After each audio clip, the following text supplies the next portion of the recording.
Good morning, everybody. Well, afternoon-ish. It's going to be like 12 when this video will be done.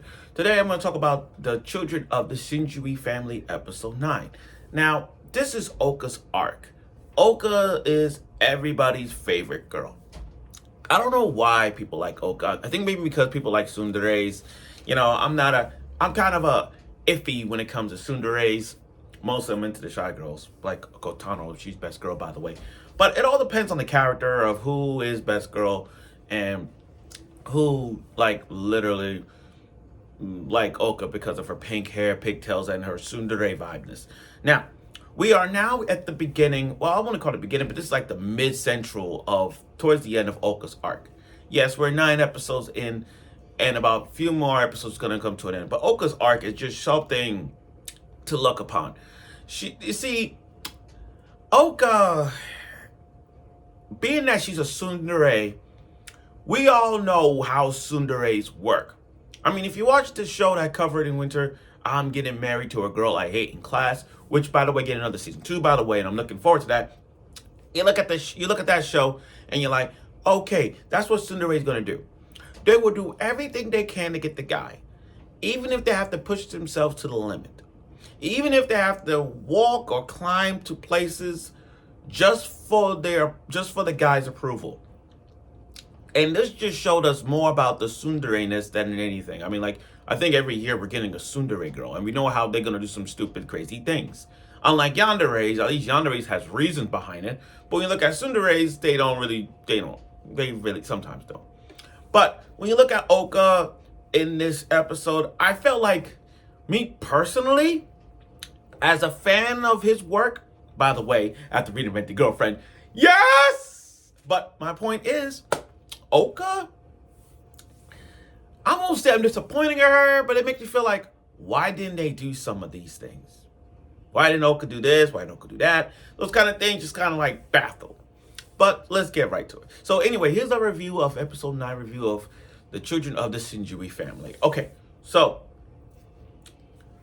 let's start with the start of the Ouka arc. Well, to start the Ouka arc. So Ouka left because she has bad grades. And ever since the whole parenting situation in the first episode, she's like, when the father's like, okay, you're not related. And that's when it's just like, dawned on her, like, bing! Because every event into this had Ouka in a state of, oh my God, why did I send this and that? Because you got to go back. Kotano's confession, Minami had her arc, Benri had some moments with her, Shiro had a moment with him, and the group chat, her grades are slipping. It's just, everything was built for the Ouka arc. Then Ouka left, and he hadn't seen it for 3 days. Then Benri, with her GPS app, found out, like, oh, she's going to Mount Fuji. And I'm like, wait a minute.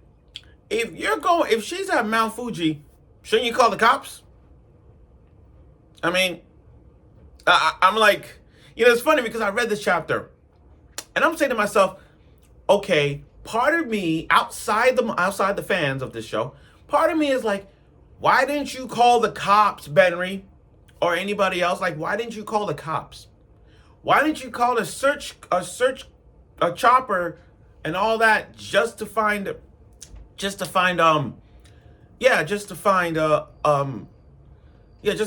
Like, why didn't y'all do that? Why didn't y'all do that? I gotta borrow my notes here. I hesitated a bit. Yeah, got it. Okay, so I didn't find Ouka. Like, come on, you could have just do something, guys. You guys are rich girls. You guys are rich, but you could have got a lot of money to do this. But that's just me. But now the inside of me is saying this: they just want to build up the Arata Ouka ship. Now you gotta remember, before the whole "you're not related" thing, remember they're treated like twins. So I get it why they want to do this, to build up these two together. Now, who to say that tsundere girls are oftentimes gonna win in the rom-com battle? That often, 8 times out of 10, not 9 times out of 10, I would say 8 times out of 10, we always get the tsundere girl end up with the guy. I mean, it's kind of, it's kind of a basic thing going on. I mean, rent-a-girlfriends are at that point. The tsundere girl's about to get that. I mean, what do you expect me to say? But I stand it. So Arata is going out, search for Ouka and Mount Fuji. We seen Ouka walking and walking because her purpose in life is to find her soulmate in the shrine that her mother did with her father. You know, finding that one true soulmate. And then when Arata got to her, it was just like, okay, we got her, all that stuff. And I like that. I really do. I really effing do. Like, come on. All he did was just, he did it so hey, they didn't even hesitate, like, I come to get you. No. He did it like, hey, and then got him. I'm like, yo, that's classic Arata at the moment. So now they stayed for one night. And I gotta be honest with you, I know they did show us some fan service shots of Ouka, you know, those when she's taking off her clothes. But let me be honest. Ouka with her pink hair down, great. I'll be honest with you, I don't like her pigtails. I mean, like, how do I say this respectfully? It's like, you're gonna need an anime girl with pigtails. But her hair down is kind of great. I'll be honest with you, if her hair was like, and not this series, if her hair was down, take those pigtails off, her hair down, I would have been like, oh my God, that's second or third best girl right there. But I get it. So Ouka is still having troubles with grades and all that stuff. I mean, like, she left. She didn't even tell her friends. She didn't even tell the principal. She didn't tell nobody, hey, I'm gone for 3 days. Hell no. She didn't tell nobody. I'm surprised. You know, with friends like she got in her class and in school, you know, friends with everyone, she didn't even tell them. That's kind of messed up. But then, and you know the messed up part about it is, after Ouka telling Arata about finding the soulmate, are we destined to be, so is it destined to find soulmates or whatnot? She left him the next day. She literally left him, like, oh my God. What the hell, Ouka? See, this is where people get pissed off about this.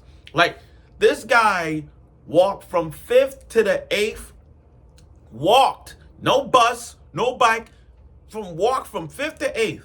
And when he finally met Ouka, he gonna stay for the night, keep an eye on her, slip.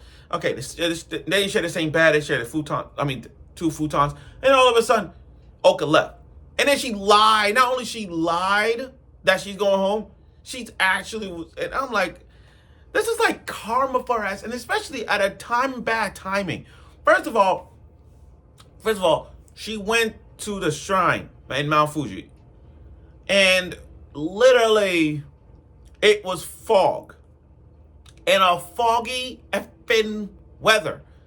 Like, you could have done this in the morning time. Morning. Like night out, you're walking and it's still morning time. You could have done that while it's morning. Sun crow, the sun's up a little bit, roosters croak, and then all of a sudden, yeah, the sun is still up. You could have just do that there. And then she hurt her leg, and then because it was too foggy, and leave it to the GPS, we found out she's not going home. You gotta love, this is why parenting like this, you got a GPS app. It's one of those things, she's like, if you're, hey, your sibling is at this dangerous place, go get her. And I, you know, but Arata knows, like, wait, she's lying. I know she wasn't going home. So he went to follow her.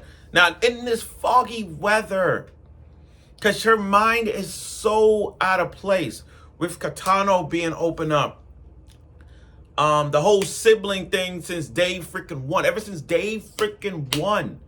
And Katano and every girl trying to make a move on Arata. Ouka has been, like, completely distant. And there was moments that she got close to Arata. Even when she told him I like him. So because of that, it's kind of like distracted her so much, and with the greats, that she went off her own. Lost, and then she got lost. Then she fell down and hurt her leg. And then we get flashbacks of her.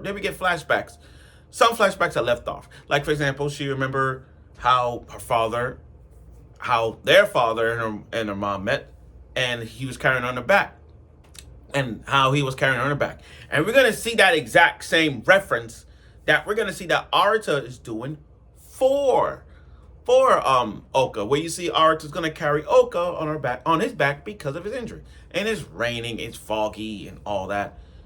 Battery's low. One of those dangerous peaks in anime, like those kind of things, stranded.